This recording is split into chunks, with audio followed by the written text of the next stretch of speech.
Hello, hello, hello, and welcome to the first ever LJ Racing Group YouTube video. This is a new channel that I have created myself based around the NFT game that is Zed Run.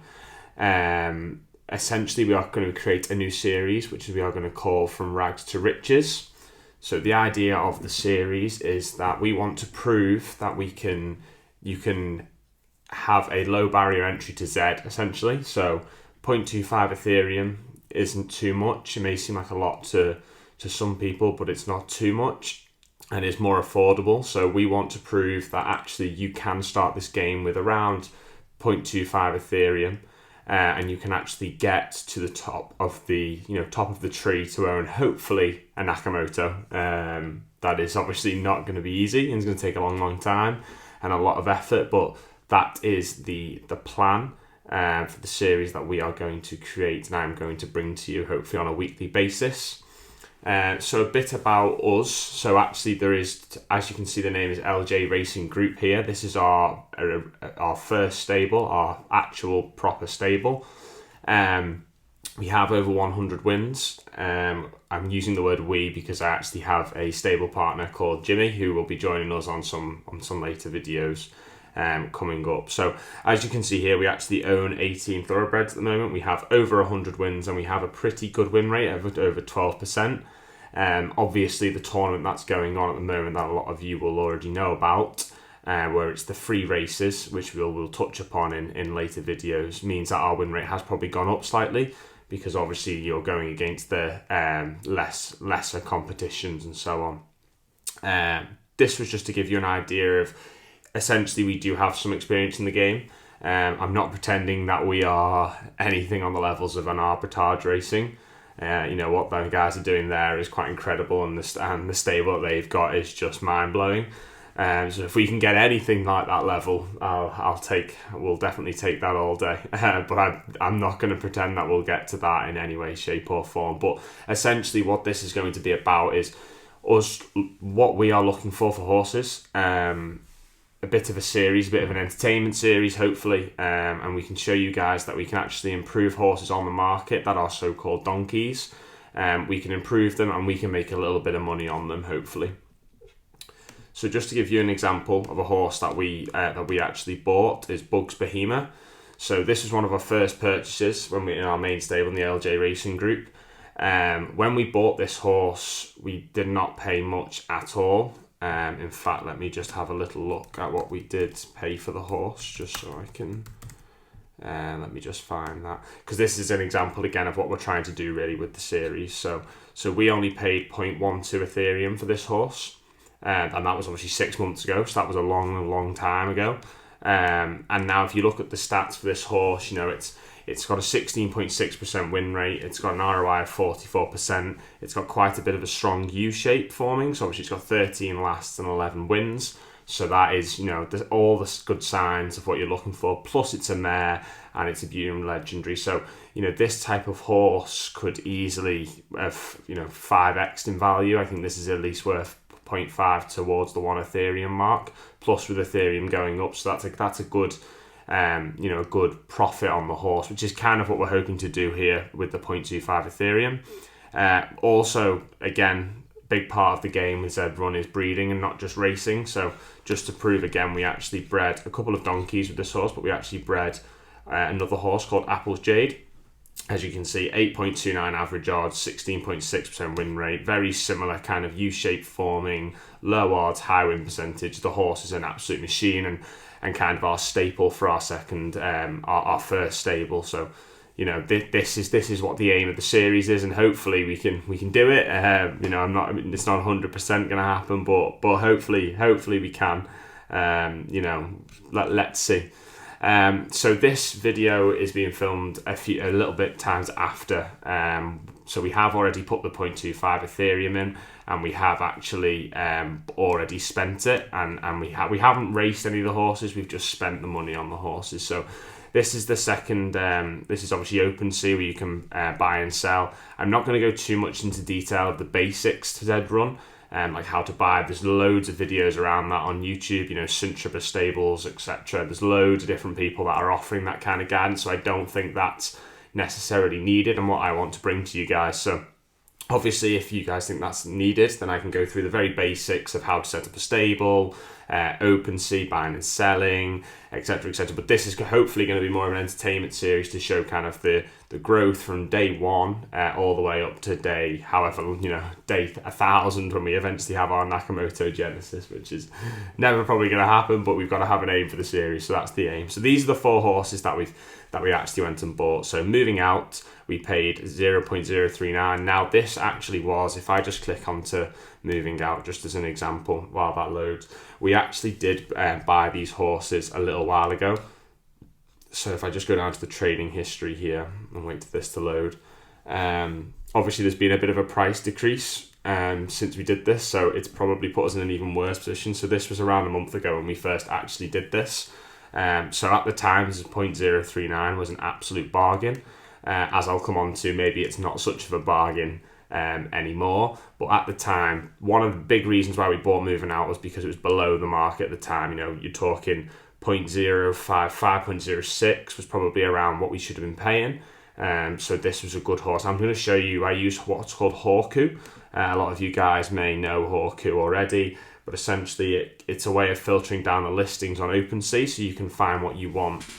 So what I'm going to talk about here is kind of what we used to search for and what we were looking for a horse. So these were the 2 main ones that we looked at. So if I start with this one and look at the filters, so what we were looking for ideally was a female. So we did buy 3 females and 1 male. Moving out is the male. Really what we're looking for is that gives us be allowed to breed all of them to make obviously exclusive buterins. So ideally, in my mind, buterin legendary females with buterin Genesis males is the way to go. I think they have, for our own experience, that gives us a better level of an exclusive. Apple's Jade again is the example. So Bugs Behemoth was a legendary. We bred that with one of our Genesis males, and we got Apple's Jade, which is our best horse. So from what we've seen in the data, albeit small, I know a few other bigger stables have found this, that Genesis males and female legendary buterins can be the way to go. So moving out was more to race, potentially, and then the others are, a lot of it comes into breeding as well. So this was what we were using. So we were looking for legendary buterins. We were looking for something that's raced less than 50 times, so number of races 250. Essentially, we don't want an exposed horse. We want something that's a bit unexposed that we think we can improve and eke a bit more value out of. And then all we were searching for here was odds for the old data. So any of you newbies won't know what odds was. So back months ago now, before they removed odds, your horse was giving an odd to win the race. And essentially that you could tell very quickly within 5 races whether your horse was a donkey or not.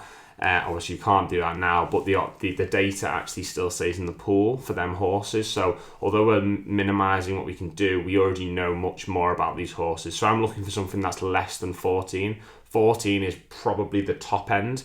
The only reason I'm looking at 14 is because, as you'll see shortly, we bought a horse that was pulling 40 odds in not the right distance, but was actually only pulling 10 in its right distance, and we can really attack that 10 distance. So the 14 is just skewed a little bit. So this is all we were doing. We were going on save, and obviously now these are the horses that are coming up. So you can see here, this is what we would be looking for. So these were the horses that we would look for right now, and we'd look, are these good? The big things to look out for when we're doing this is, so if I look here, you can actually see the races that they've pulled the odds. So this one's obviously quite unexposed and been running more recently, so you can't see the odds. Let's just look at this one, Shoot for the Moon, as an example, which is the cheapest horse on the market. So this pulled 12.4 odds in its Griffin. So what I would do is I would go over to Know Your Horses, and I would put in Shoot for the Moon. And we would just look into a little bit more about the horse and probably about the Griffin race itself. Is the Griffin a strong Griffin? Is it a rubbish Griffin? Etc., etc. And by doing that, all I would do is just, so this is the race. Top horse pulled 11.6 and its average odds is 12.7. So it's only ran 1 more time. So really you'd want a horse that's ran 10 more times. Are the odds going up or are they going down? If they're going down on average, that means that the Griffin was very strong. If it's going up, so if it's averaging more like 14, which this horse is, then obviously the Griffin that it was in was probably a bit weaker. And that's essentially what we'd be looking for until we find the horse that we think. Obviously, the lower the odds, the better. The other search that we do is this one, which is just if I go to filter. So again, we're doing beauty and legendary. We're looking for something that has a win percentage of above 5. So we want something that's won a race. I don't really care what the win percentage is. I want something that's proven at least once that it's won a race, because then I think we can look to understand how that won and then repeat that as much as possible, hopefully. And then the only other thing we're looking for here is this U shape. So as you know, U shape is essentially a horse that comes first or second a lot of the time and comes 11th and 12th a lot of the time. So essentially it keeps down in class, because again, what we don't want is an exposed horse that's now running in class 3 and just can't keep up because it's made its way through class 5 and 4 because it comes third all the time and so on. Like we've had many examples of that. Denman being a horse that we had, who we actually sold for over an Ethereum. And when I show you the horse in a second, you'll probably be quite amazed that we managed to sell this for over an Ethereum. So this is the horse here. Obviously, it's been raced a lot more since we sold after about 30 races. These are our 2 Genesis. And this is a prime example. So it was pulling 6-5 odds in class 5, winning all the time, was amazing, had over 20% win rates, so it looked amazing. We ran it a few times in class 3 and it started to look like it just couldn't do it. So we sold it for a massive profit, and now it's not worth anywhere near that. Look, you can buy it now for 0.5, which is probably not going to sell anyway. But that's why we look for the U-shape form, because essentially that's what we're looking for. So just to go into detail about the other horses that we bought. So we've looked at moving out. We'll go into him quickly again. So I think this was a lot of these were mainly because they were below the market at the time, because obviously you're not looking to pay a lot of money. So moving out seemed like a good idea because he was so cheap, and we bought to buy him instantly. It was kind of, it was more of a snipe than anything else. So you can see here, it's only run 13 times. It pulled odds of 9.79, which is pretty good for its Griffin, and it's only won one race, as you can see here.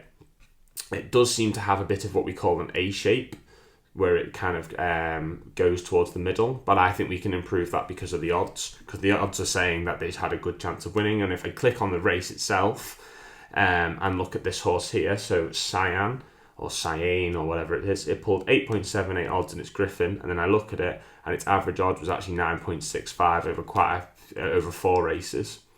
So to me, that says that this Griffin wasn't too bad. This was a pretty good Griffin. We were around them odds, so if we're looking at a horse below 10 odds, you're talking well into the 0.2 Ethereum, which is a pretty good profit straight away. We just need to bump that win rate up, essentially. And if we look at the horseshoe as well, the 1400 meters, it's been ran at a lot in the 1400 meters. So it's very unexposed over 1,000, 1,200, 1,600. It hasn't even been tested in these, and these aren't massively different. So that's something we're going to look at with this horse potentially, that we want to. That's a way we can improve it and get a bit more value out of it, I think.